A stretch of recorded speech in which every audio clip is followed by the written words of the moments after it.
ময়ূৰে যিটো কথা কৈছে এইটো গণতান্ত্ৰিক দেশত কথা ক'ব নোৱাৰি তেনেকৈ হা। ময়ূৰ নতুন MLA যে আগত সংগঠন কৰিছিলে, গতিকে তাৰ গাটো গৰম হৈ আছে। সেইকাৰণে এইটো ভুলভাৱে কৈছে।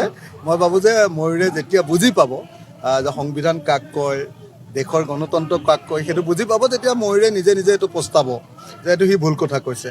আৰু দ্বিতীয় কথা যে কয়লা খন্দা মানুহ এটা, কয়লা শিলৰ চিণ্ডিকেট কৰা মানুহ এটাই যদি নিজকে নেতাজী সুভাষ বসু বুলি কয়, তেতিয়াহ'লে সুভাষ বসু কোন এই কথাটো নাজানে তাৰমানে, বুজিছেনে নাই? সেইকাৰণে মই ভাবোঁ যে ময়ূৰ সৰু হৈ আছে, বয়সতো সৰু সি, আৰু দ্বিতীয় কথা প্ৰথম MLA, আৰু সি চাগে সংবিধান পঢ়া শুনাও নকৰে। গতিকে যিদিনা ময়ূৰে এই কথাবিলাক বুজি পাব সেইদিনা সি নিজে নিজে পস্তাব। মই কালি প্ৰধানমন্ত্ৰীলৈ ছ'চিয়েল মিডিয়াত জনাই দিছোঁ যে আপোনালোকৰ MLA এনেকুৱা কথা কৈছে। কালি মই মুখ্যমন্ত্ৰীলৈ ছ'চিয়েল মিডিয়াত জনাই দিছোঁ যে আপোনালোকৰ MLA এনেকৈ কথা কৈছে যে সুভাষ বসুৱে আপোনাৰ দেশক ব্ৰিটিছৰ পৰা মুক্ত কৰিব খুজিছিলে, আৰু আমাৰ কি কয় নাজিৰাৰ MLA মোক মাৰি আকৌ মোক মাৰি মই জনতাৰ কাৰণে লাগি থকা মানুহটো তাক বোলে আক্ৰমণ কৰি তেওঁ মানে তেওঁৰ আদৰ্শ প্ৰচাৰ কৰিব।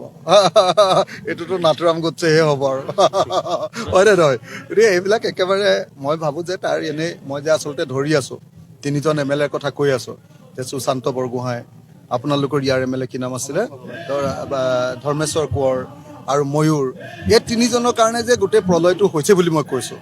আৰু হয়ো, আপোনালোকেও জানে, চবেই জানে, এতিয়া আপোনালোকে নক'ব পাৰে কিন্তু হয় সেই কথাটো, হয়নে নহয়? কয়লা শিল চববিলাক এওঁলোকে খান্দে, গতিকে যিহেতু খান্দে গতিকে মই কৈ দিছোঁ চিধাকৈ, মই কৈ দিব পৰা মানুহ, মই ভয় নকৰোঁ কাৰণে মই কৈ দিওঁ।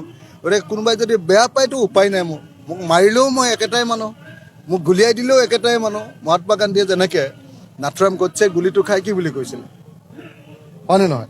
গতিকে মই তেনেকুৱাই মানুহ, মোক সেইবিলাক ভয় চয় দেখুৱাই লাভ নাই। কিন্তু এটা কথা খাটাং, মই অসমৰ মুখ্যমন্ত্ৰী ডাঙৰীয়াক স্পষ্টকৈ কৈছোঁ, স্পষ্টকৈ একদম ক্লিয়াৰলি মই অসমৰ মুখ্যমন্ত্ৰী ডাঙৰীয়াক কৈছোঁ যে আপুনি আমাৰ প্ৰত্যেকটো পৰিয়ালক 10 লাখ দিব লাগিব, আৰু যদি 10 লাখ নিদিয়ে নহয় মই 3খন জিলাৰ মানুহক লগত লৈ মুখ্যমন্ত্ৰীৰ একদম চেম্বাৰ যাম, সচিবালয় যাম, আৰু সচিবালয় গৈ মই প্ৰতীকী অৰ্থত কৈ আছোঁ, প্ৰতীকী অৰ্থত এইটো বুজি পাব লাগিব যে মই তেখেতৰ টেবুলৰ ওপৰত তাণ্ডৱ নৃত্য কৰিম।